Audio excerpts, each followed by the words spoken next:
প্রিয় শিক্ষার্থীরা, আজকে আমরা দেখব পানি যে তাপের ফলে কিভাবে জলীয় বাষ্পে পরিণত হয় সেটা।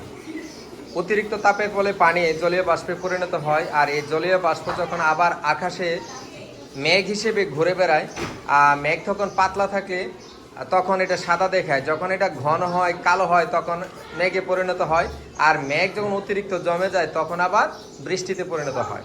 তো আজকের পাঠে আমরা দেখব যে কিভাবে পানি তাপের বলে জলীয় বাষ্পে পরিণত হয়। হ্যাঁ, আমি এখানে কেটলিতে পানি দিয়েছি, ইলেকট্রিক কেটলি।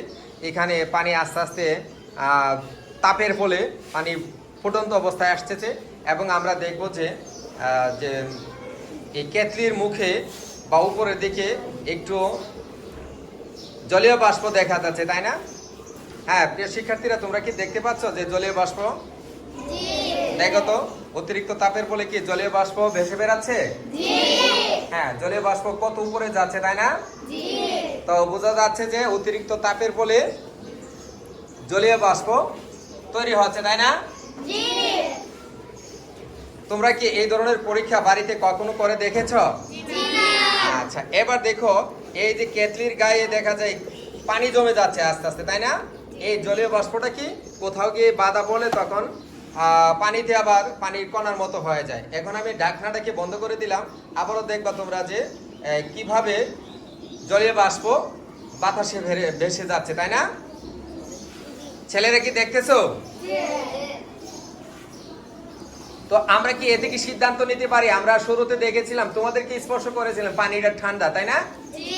এই ঠান্ডা পানিটা কি হয়েছে? অতিরিক্ত তাপ লেগেছে। অতিরিক্ত তাপের ফলে কি হলো? জলীয় বাষ্পে পরিণত হয়েছে, তাই না? তো এই পরীক্ষাগুলোকে আমরা বাড়িতে দেখেছি কখনো?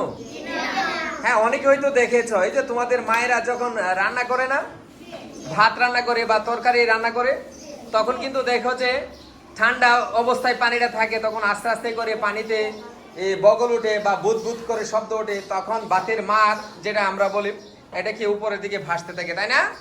তো আমরা এই থেকে দেখলাম যে অতিরিক্ত তাপের ফলে পানি কি জলীয় বাষ্পে পরিণত হয়। ঠিক কিনা? ঠিক বলেছি? Thank you.